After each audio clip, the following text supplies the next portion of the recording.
Hey, what's up, everybody? It's me, Jamin, and this is episode I don't know, don't really care of what I watched this week. And this is a show where I tell you about what I watched this week. And guess what? It's Oscar season, baby. So that means I'm going to talk about some frickin' Oscar movies and give you my thoughts about who's going to win and all that bullshit because it matters a whole lot. And I'm a little bitter, just a teeny weeny bit, because I watched two movies this week, both nominated for Best Picture, and I didn't care for them very much. And obviously, it's in the title. You know, I watched The Power of the Dog, sorry, and Nightmare Alley. So let's just look at the nominees and stuff here real quick, and I'll give you some quick thoughts about what I think of them, obviously. All right, so here we are. Look at this fanciness, right? There's the screen, so... All right, actor in a leading role. This is the very top of the site. Javier Bardem. I have not seen this movie. I'm a little bit... I mean, Benedict Cumberbatch was the best actor. He gave the best performance in that specific movie. But this is no spoiler alert. I know about these already. This is not my first reaction to these. Okay, I've seen these, and I'll kind of give you thoughts as I go through here. Benedict Cumberbatch did give the best performance in Power of the Dog, yet I think no one from that movie should fucking win in any capacity. I don't think the movie should win, and I'll review it here in a minute. The movie itself. Andrew Garfield, this is my pick for Best Actor, because I think Andrew Garfield deserves it, and he was awesome in this movie, and I'm so sad that Tick, Tick, Boom was not nominated for Best Picture. So far, it is it would be my best picture of 2021. It would win the Oscar based on the ones I've seen, and we'll go through that when I get there of which ones I've seen. I have not seen King Richard yet, which I should have watched it back when it was on HBO Max, and now it's off of HBO Max, and you have to fucking buy it for $20 if you want to watch it, when I could have watched it for free back then. I just didn't hear enough hype about it that it was going to be nominated, or I would have watched it back then. And I had planned to watch it, but I just never got around to it. I didn't hear enough buzz that it was worth watching, you know.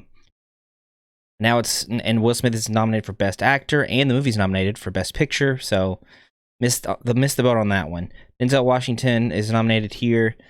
Not going to watch this movie because I've read Macbeth, and it's not nominated for Best Picture, so get the fuck out of here with all that. Actor in supporting role, no. I'm gonna watch Coda, and I'm gonna watch Belfast because they're nominated for Best Picture. As soon as this comes out, I think I'm gonna watch this movie with my fiance at some point. You can get it. This movie is specific to Apple TV Plus, and why are we doing this?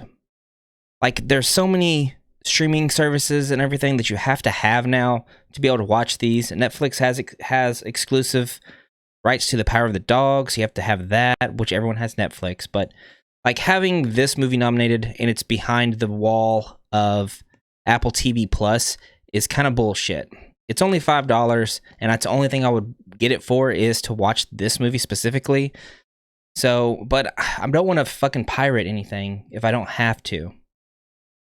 I might have to pirate the Japanese movie. Whatever it's called, something Drive Your Car.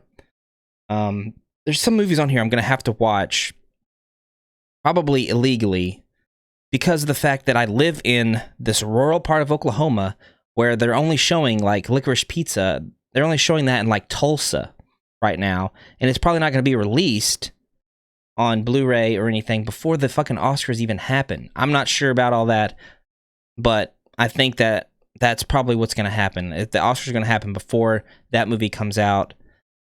Because when is the Oscars anyways? I'm sure it says on here when the fucking Oscars are. They're on March 27th, so we got a little while, but I don't know if it's enough time. So, actor in supporting role, I haven't seen any of these besides Jesse Plemons, so, and he's not getting my vote. Oh, wait, I did this. Who's this? Is this that must be the guy, the other guy. Whatever. Not winning either. Probably J.K. Simmons because I love J.K. Simmons. He's fucking rad. And I'll have thoughts about Troy Kotsur later. Actress. I have not seen any of these movies. Spencer, I've heard of. I just saw that on Hulu, I think, earlier. And I didn't know it was Kristen Stewart when I saw the picture, but that's interesting. Actress in a supporting role, and look, here's Kirsten Dunst.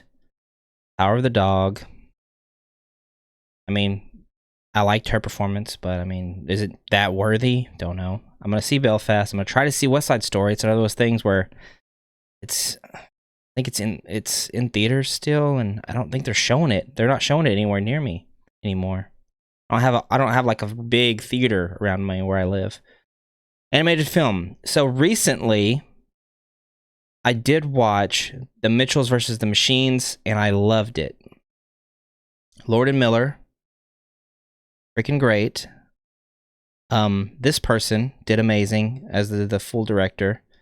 I think Lord and Miller were just kind of like consultants or producers, but they're credited as like, I guess, directors. I guess it shows directors and producers because there's a lot of people involved in these. Luca was okay. I've not seen Encanto. It just looks kind of like, it looks like Luca and Coco like mixed together, and I just have no interest in it. And everyone's singing that Bruno song, and I'm like, I don't know. It's probably good, but it's annoying to me, and I don't want to have to watch it. But Mitchells vs. Machines is the greatest movie that, dang it, I gotta think about my jokes before I thought about this a long time ago. What's the guy's name who directed? Blank on everything. I'll come back to it. I'll think of it later. But I will vote for this one. I really loved it. I think it was really great, heartfelt, and funny. Really funny. Cinematography: Dune, Nightmare Alley, Power of the Dog. I've seen these three movies. Cinematography, probably Dune. I liked Dune cinematography a lot. Nightmare Alley cinematography was pretty good. Power of the Dog was okay. Costume design. I actually one of the few people who liked Cruella, but I think it was because of my super low expectations for it that I came away liking Cruella. Costumes design. I haven't seen West Side Story. Right now, probably Dune would win again for costumes, just because they're so cool and unique. Nightmare Alley was fine. Everything was suit and tie. Era appropriate, which I really liked. I love to see not old movies, but movies set in old timey places, like in the 40s, 50s, and 60s, to see how they recreate those time periods and to see the props and the sets. I do love that stuff. But I think Dune's probably, I mean, their costumes are kind of bland though, because they're just blue, or not blue, they're just like black, or I don't know, but I do, those stick out to me more than just like the suits and stuff they wore in Nightmare Alley. That's all I can comment on that one. Another thing that I'm mad about is that, damn it, why am I blanking on so many fucking people's names? Lin-Manuel Miranda didn't get nominated for Best Director for Tick, Tick, Boom. It was his directorial debut. I get it, but the movie's really great, and I feel like, I mean, he's a darling of the Oscars and of filmmaking. He's kind of a darling, and I feel like he could have been nominated. You know,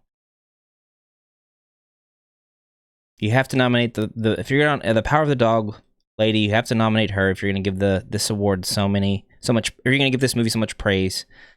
Steven Spielberg, I mean, he's been nominated a lot of times. You know, you could have bumped one of these guys off. I have not seen Belfast yet, so I can't really say. But if Kenneth Branagh, I do like Kenneth Branagh, and it's cool that this Japanese film was nominated for Best Director and for Best Picture, first time in history that a Japanese film has been nominated, which is cool. Documentary, I don't care. I'm not going to watch any documentaries. Film editing, editing, I don't, okay. Makeup, music, Don't Look Up. That's interesting that that's nominated. Dune, it's definitely going to be, definitely going to win.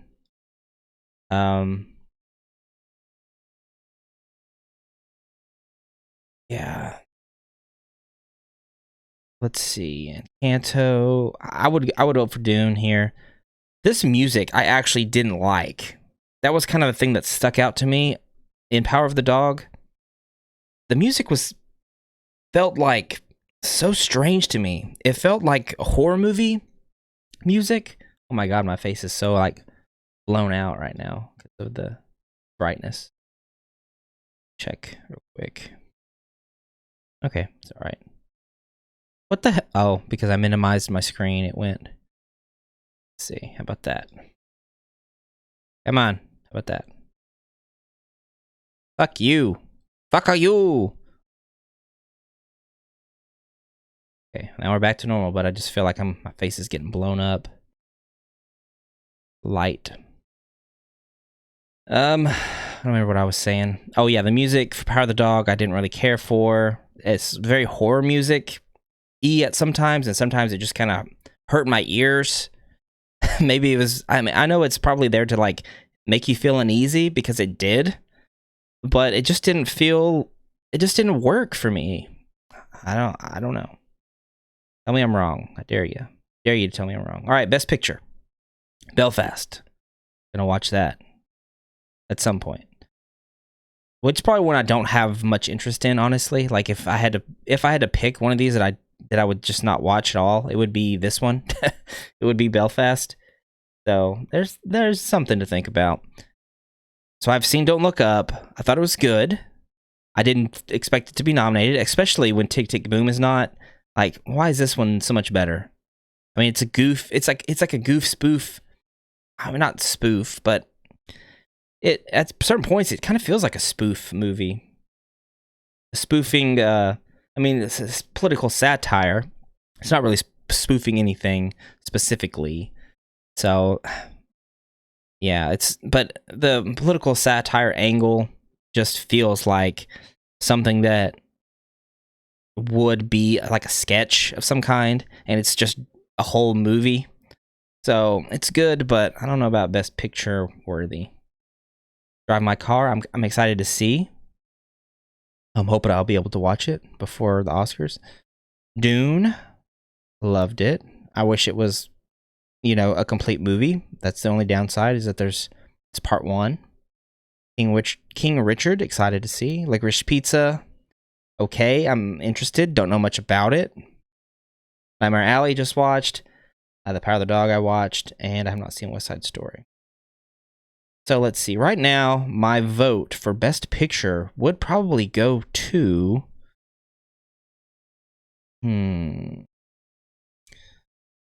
Out of 1, 2, 3, 4. I've only seen 4 out of the nominees. I would probably go with Dune, honestly. It was the one I had the most engaging experience with. It was the most interesting movie. It was arguably the most well-acted movie. Like, I really didn't expect Timothée Chalamet to be so good in it. But he was, and everyone else did a great job. It's very atmospheric. It's really great, and I'm happy that it's nominated. I didn't really expect it to be, and I hadn't really given it much thought as winning, because I thought that The Power of the Dog would really blow me away, or Nightmare Alley would really blow me away, but they really didn't. And so I had enjoyed Don't Look Up more than Nightmare Alley and The Power of the Dog. So there's that. Production design, short film, sound, visual effects. So, okay, so let's switch back up here. And face cam. Hey everybody. Excuse me. So what we're gonna do now is I'm gonna talk to you about Power of the Dog and Nightmare Alley and give you my hopefully short reviews of them. and thoughts about them. And as we go along in the next week, I think I don't know how many of the other movies I'll be able to see. I'm going to try to see as many of the other Oscar movies as I can. But I mean, it is only February 14th, so I have some time to see them. This will be my like opening, like I just talked about, gave you my thoughts on the nominees and where I stand with what I've seen so far. And I think before it airs, so that gives me like more than a month to see these movies and, come to a conclusion on what I'm going to pick to win and what I think is best. So this will be the last time I talk about any of the Oscar movies until we get to closer to the actual event. So next week, I'll try to watch more of the Oscar movies, but I'm going to talk about something else. Hopefully Uncharted. Uncharted comes out next week. And maybe something else. I like to talk about two things every week, so look forward to that. I hope, anyways. Okay, so let's talk about The Power of the Dog real quick. It's a Western drama, and I'm going to spoil it, so if you don't want to have spoilers, then you should click away now and watch it for yourself first. But I was okay with it. I think I would give it like a 6 out of 10. And you could say I'm being too harsh. Excuse me. You can really say that. Say whatever you want. I just didn't enjoy it that much. I thought it was well shot. I love the props and the set design. It transports you back in time. It really does. To the 1900s, which is pretty crazy. I'd love to see all that stuff. I love movies that can make you feel like you're in that time period, and they have the sets and they have the props to make it feel great, and they really transport you back to that time period. And they do that in this movie. There's so many people that are nominated for acting in this, and I don't feel like they're good. They're really good, but to be nominated for an Oscar, they don't really have much to do or work with in the film. Everything is pretty subtle, outside of Benedict Cumberbatch, who does have the most to do in this movie. It's basically he got nominated for lead actor because he is the lead of the movie. The story, I just didn't really. There's this tiniest bit of story to this movie. Guy marries a girl, and the brother doesn't like the girl, thinks that she is mooching, basically, because they're a rich cattle family. And it's never really specifically said. Like, there's a lot of subtlety in this movie, a lot of subtle things. And you can be a fan of that. I'm a fan of subtlety. There's certain things that I don't want it to be just all spread out for you on a fucking table. And then they point to it. This means this. This means this. This means this. But at a certain point, you have to have something that will stick with me. Some kind of story beat or something that's going to happen that will really pique my interest and keep me engaged. And at one point, my attention did go up.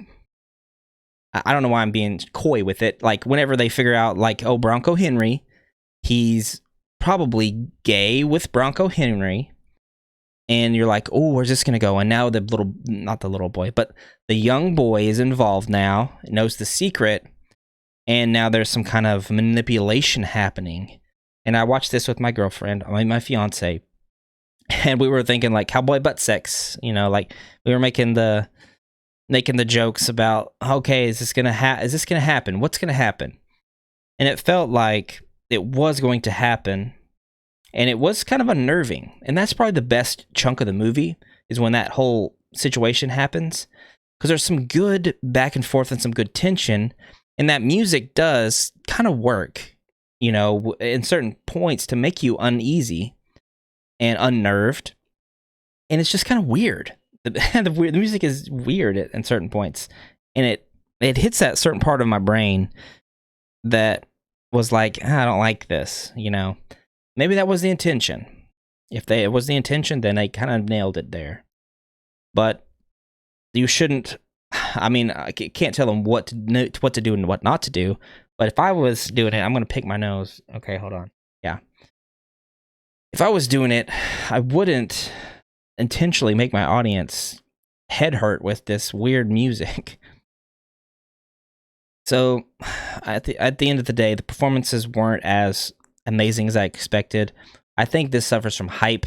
You know, you look at it and it's nominated for so many awards, and it's like, oh, this is gonna be great. This is gonna be a fucking powerful, life-changing movie, and it's really not. It's good. It's solid. It's well shot. It's well, staged, or well blocked. What the compliments can I give? But it's just kind of dull, and and I'm kind of flatlining on what else to say about it. I don't want to see it. Watch it for yourself. Maybe you'll have a stronger opinion, and that's part of the problem. Is I don't have a super strong opinion about it. I don't have much to say outside of okay, good. Nothing that's gonna stick with me for a long time. Nothing that I'm gonna think about years from now. Like, man, when that scene happened, really, really fucked me up, or really made me think about this or that. So that's the power of the dog, ladies and gentlemen. Okay, so let's switch up to Nightmare Alley. Directed by Guillermo del Toro, which he won an Academy Award for Best Picture, I think, and Best Director not too long ago for, excuse me, I want to say Lady in the Water, but that's not it. I know that's the M. Night Shyamalan movie. What was that fish fucking movie called that he was in? Let's see, Guillermo. Sorry, this is great television. I know, guys. I don't even know how to spell his goddamn name. Guillermo del Toro.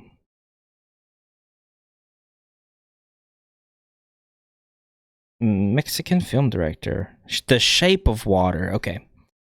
So he won Best Picture for Shape of Water, which at the time, I need to watch it again, but I didn't think it was as good as other movies nominated that year. I can't remember which ones were nominated off the top of my head, but I remember watching it and being like, oh, okay.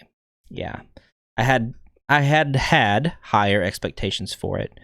And I think after watching Nightmare Alley, I think that The Shape of Water is better than this movie.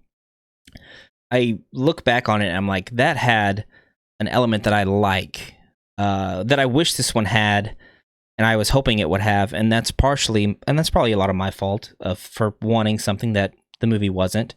But it had like a nice love story. Talking about The Shape of Water, it had that nice love story, and it had like heart, and it had everything else that this movie has, like, the great colors, the great filmmaking techniques. They had those great old timey sets and everything, and the makeup with the fish monster and all that good stuff. And it has and Nightmare Alley has all those elements, but not the story that I was, wanting to be invested in. So let's talk about Nightmare Alley and the story. And looking at the nominees, what's his name?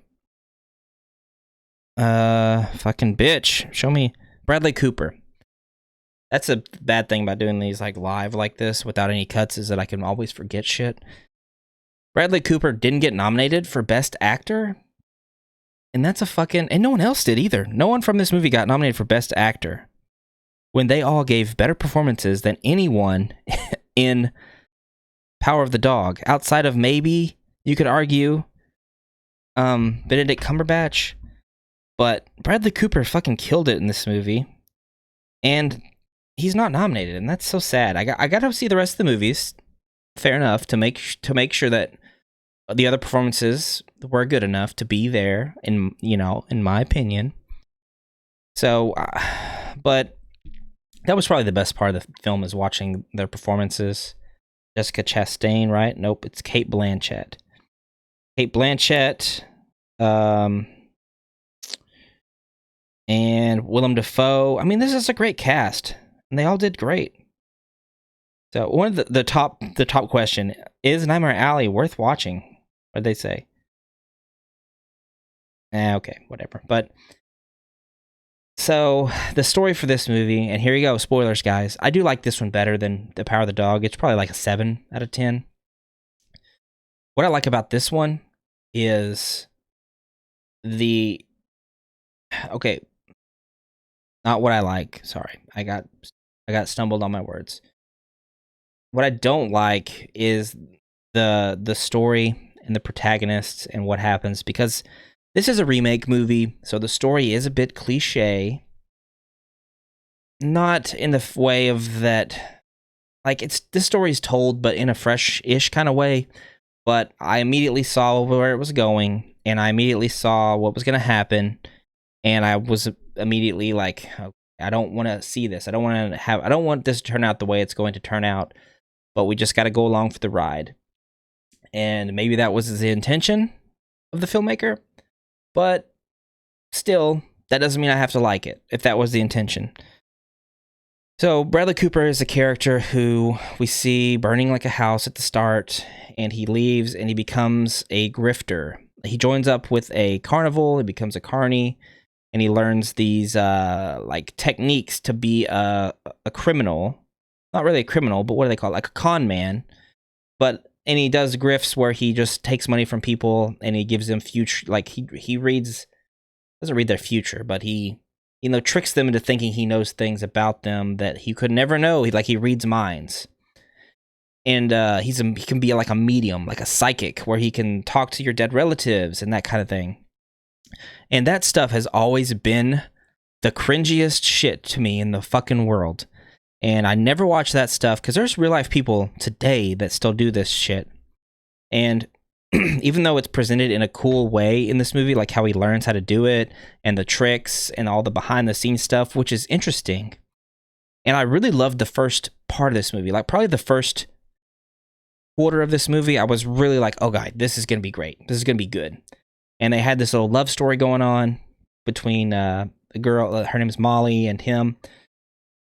And he was a young guy, and it's funny to me that Bradley Cooper is portrayed as like a young guy. I mean, he does look young, but like to say he's a young guy, he's like 40 years old, and he ages 2 years in this movie. Like from when you see him, he ages 2 more years, and they kind of act like it kind of feels like that it's 5 or 10 years down the road, but it's only in reality 2 years. And he has this little mustache, and yeah, but. So then from there, he learns this trade and he starts to become a big shot at it. And you can immediately tell that it's going to be one of those going downhill movies where it's a self-destruction of the character. And the whole time you see him and he's a good guy. And then at the second half of the movie, or the second, like the next 3/4 of the movie, you're rooting against this guy, or you're like, dude, don't do this. Stop. We can see where it's going. You're fucking up. You're gonna fuck up, and you're gonna end up in the fucking dirt in a hole somewhere, and you're gonna become the next geek. And right when I saw the geek, and right when I started to see what was going on and the path it was going with the self-destruction, especially when he started drinking, because he didn't want to drink like at all, and then he started drinking. But even before that, I saw this coming, like, oh no, he's going to end up as a geek. No, why, Bradley Cooper? Don't do this. You're an idiot. But, of course, he does it. And you're like, motherfucker. And it's not a satisfying self-destruction. It's just very sad. And, I mean, satisfying in what way? I don't know. I think of The Wolf of Wall Street and Jordan Belfort's character, or he has a similar fate where he just kind of self-destructs because of his greed and his arrogance to think that he is so much better than everybody. And that one is portrayed a little bit easier to swallow, just for the fact that he's partying and there's like a lot of fun elements to it. And he just doesn't want to give up this insane ride, and you're like, all right, man, I wouldn't want to give up this either. And then he starts making some really bad choices, like smacking his wife and trying to take the kids with him. And then you're getting off of his side a little bit.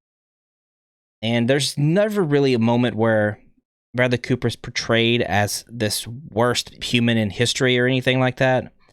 But the decisions that he makes, you're just like, man, don't do this. Come on, don't get involved with this other girl. Don't fucking try to keep scamming these people when you're going to get in over your head.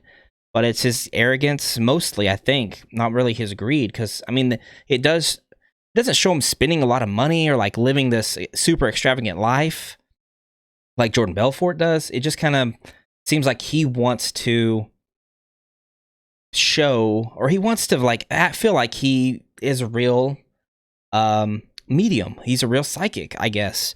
And that was kind of the warning that Pete gave to him, which was his his mentor, basically. And he tried to tell him, don't go down this path, man. Don't think that you can really see everything. Don't open your third eye all the way, brother, or else you're in trouble. And what did he do? He did it, and it's a cycle of just bad luck, bad choices. And I didn't like it. I didn't like to see it. And every time he would do one of those things where he's like trying to read the mind and there's someone in the room right now, I can feel him. I just cringed because I hate that. I hate that grift. I hate that con. It's so stupid. People that fall for it, you're dumb, and fuck you. I don't like you. I know that's harsh, but whatever. Wake up. If your dead ones have died, they're moved on. All right, leave it alone.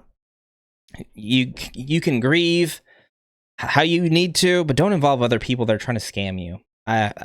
That's a big issue of mine, and I did not know that was going to be a part of this movie, and it may factor into why I don't like it so much. But it is more interesting, and it's a better story than The Power of the Dog, so I give it 7 out of 10.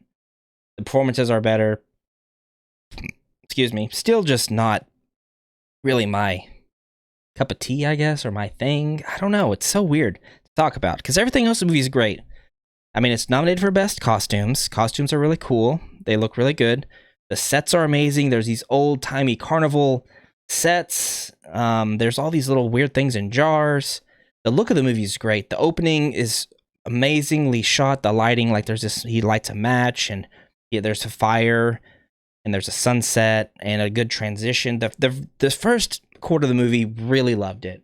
And I was really wanting to see a good love story where they open their own show, or they start doing their own show, and they really like grow and everything, and then it's just like a self-destruct story that you can predict what's going to happen. There was one twist with the psychologist lady. I didn't expect her to be the real con man of this whole thing, where she just completely got him, and I don't really know why. I guess because the first time they met, he basically called her out and showed her up in front of a crowd of people, and she was just devastated by that. I guess hell hath no fury like a woman scorned. I guess that's why she did it. Maybe it was for the money. I mean, once she started seeing all the money that he was getting, but it had to have started before that, I guess. I don't know. Bradley Cooper just turns into the most unlikable guy in the world, and you're just like, you fucking idiot. And that's more frustrating, but I guess in that sense, the movie does work, if that's what he was going for. And again, I say this with my bias being that I wasn't expecting this type of story, and I didn't want this type of story. And that's all on me, but it's presented in a good way, and gotta give it credit.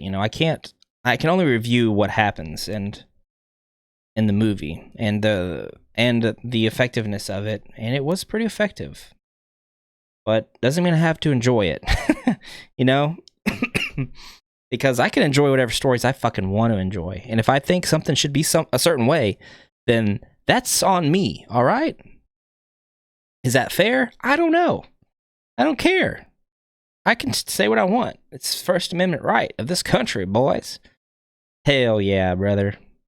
All right, I don't know. I'm in a funk, you guys. I'm in a weird mood right now.